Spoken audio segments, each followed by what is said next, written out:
नमस्कार। कभी सोचा है कि कोई कोड आखिर सोचता कैसे है? मतलब फैसले कैसे लेता है?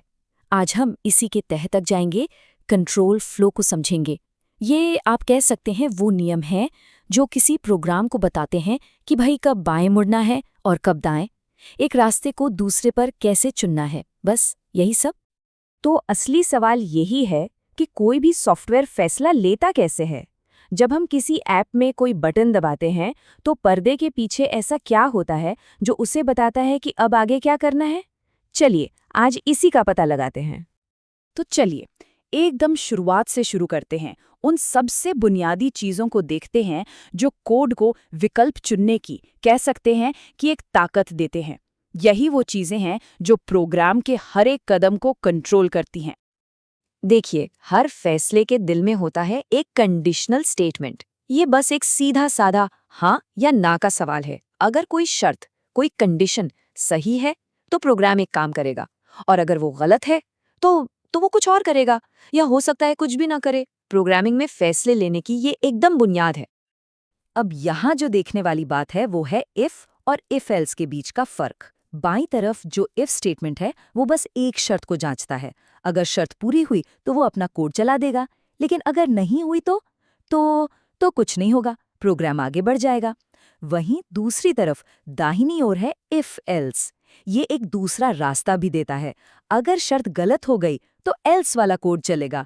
ये एक तरह से बैकअप प्लान जैसा है ना? लेकिन देखिए, जब कोड को फैसले लेने की इतनी ताकत मिलती है तो इंसानी गलतियों की गुंजाइश भी बढ़ ही जाती है। तो चलिए कुछ ऐसी आम गलतियों पर नजर डालते हैं जो एक प्रोग्राम के पूरे लॉजिक को, मतलब उसकी पूरी तर्क शक्ति को बिगाड़ सकती हैं। और ऐसा बिल्कुल मत सोचिए कि ये गलतियां सिर्फ नए प्रोग्रामर्स ही करते हैं। जैसा कि डैन गुकिन ने कहा है, दशकों के अनुभव के बाद भी बड़े बड़े धुरंधर प्रोग्रामर भी अक्सर जल्दबाजी में ऐसी छोटी मोटी गलतियां कर ही देते हैं। तो ये कोई नाकामी नहीं है, बल्कि ये सीखने की प्रक्रिया का एक जरूरी हिस्सा है। सी प्रोग्रामिंग की सबसे क्लासिक गलतियों में से एक ये रही, डबल इक्वल टू यानी कि डबल इक्वल टू और सिंगल इक्वल टू यानी कि सिंगल इक्वल टू का चक्कर। देखिए, बाईं तरफ a इक्वल टू 65 का मतलब है कि ये पूछ रहा है क्या a की वैल्यू 65 के बराबर है। ये एक तुलना है, एक कंपैरिजन। और दाईं तरफ a इक्वल टू 65 कह रहा है a की वैल्यू को 65 कर दो। ये एक असाइनमेंट है। अब सोचिए, इफ स्टेटमेंट में इन दोनों को गलती से बदल दिया तो ये एक बहुत ही आम बग है जिसे ढूंढना बहुत मुश्किल हो सकता है। और ये देखिए, एक और छोटी सी चीज जो बहुत बड़ी मुसीबत खड़ी कर सकती है, एक गलत जगह पर लगा हुआ सेमीकोलन। स्क्रीन पर इस फॉर लूप को जरा देखिए। इसके आखिर में जो छोटा सा सेमीकोलन लगा है ना, वो लूप को कह रहा है कि कुछ मत करो, बस 10 तक गिनो और खत्म हो जाओ। इसका मतलब लूप के अंदर का जो असल कोड है वो तो कभी चलेगा ही नहीं। बस एक छोटी सी टाइपिंग की गलती और घंटों की मेहनत बर्बाद। और लिस्ट यहीं खत्म नहीं होती। कर्ली ब्रैकेट लगाना भूल जाना, स्विच स्टेटमेंट में ब्रेक नहीं डालना, या गलती से एक ऐसा लूप बना देना जो कभी खत्म ही ना हो। ये सब ऐसी छोटी छोटी गलतियां हैं जो कंट्रोल फ्लो के पूरे लॉजिक को बिगाड़ सकती हैं। और फिर प्रोग्राम पता नहीं कैसे एकदम अजीब तरह से काम करने लगता है। तो सवाल उठता है कि जब इतने सारे रास्ते हैं और गलतियों की इतनी संभावनाएं हैं तो प्रोग्रामर इन चीजों को संभालते कैसे हैं? जवाब है, वो एक नक्शा बनाते हैं। जी हाँ, एक विजुअल गाइड जो कोड के हर मुमकिन रास्ते को दिखाता है। इसी नक्शे को कहते हैं कंट्रोल फ्लो ग्राफ, या शॉर्ट में CFG। ये असल में कोड का एक फ्लो चार्ट ही है। इस ग्राफ का हर एक पॉइंट, जिसे नोड कहते हैं, कोड का एक सीधा साधा हिस्सा है। और इन नोड्स को जोड़ने वाली लकीरें यानी एज वो रास्ते हैं जो प्रोग्राम ले सकता है। ये किसी भी फंक्शन के फैसले लेने की प्रक्रिया का एक विजुअल ब्लूप्रिंट है। चलिए इसको एक असली उदाहरण से समझते हैं। ये एक छोटा सा सी फंक्शन है। इसका काम बहुत आसान है, किसी भी टेक्स्ट को ब्रैकेट के अंदर प्रिंट करना। लेकिन इस सीधे सादे काम में भी एक बहुत ज़रूरी फैसला छिपा है। ये कोड पहले जांचता है क्या प्रिंट करने के लिए कोई टेक्स्ट दिया भी गया है या नहीं। और यही है हमारा इफ स्टेटमेंट, कोड का एक अहम चौराहा। और ये रहा उस कोड का नक्शा, देखिए ज़रा। ब्लॉक 1 में प्रोग्राम वो सवाल पूछता है। अगर जवाब हाँ में है तो रास्ता ब्लॉक 2 से होकर जाता है, और अगर जवाब नहीं है तो ये सीधे ब्लॉक 3 पर पहुंच जाता है। ये कोड के लॉजिक का एकदम साफ सुथरा विजुअल है और यही तो कंट्रोल फ्लो ग्राफ की असली ताकत है, जटिल चीजों को आसान बना देना। अच्छा, तो अब जब हम मूल बातें समझ चुके हैं तो चलिए दो बिल्कुल अलग सिरों की बात करते हैं। एक तरफ है वो लोग जो नियमों का पूरी सख्ती से पालन करते हैं और दूसरी तरफ वो जो नियमों को बड़ी होशियारी से तोड़ते हैं। सोचिए एरोस्पेस या ऑटोमोटिव सॉफ्टवेयर के बारे में, जहां सुरक्षा सबसे ऊपर है।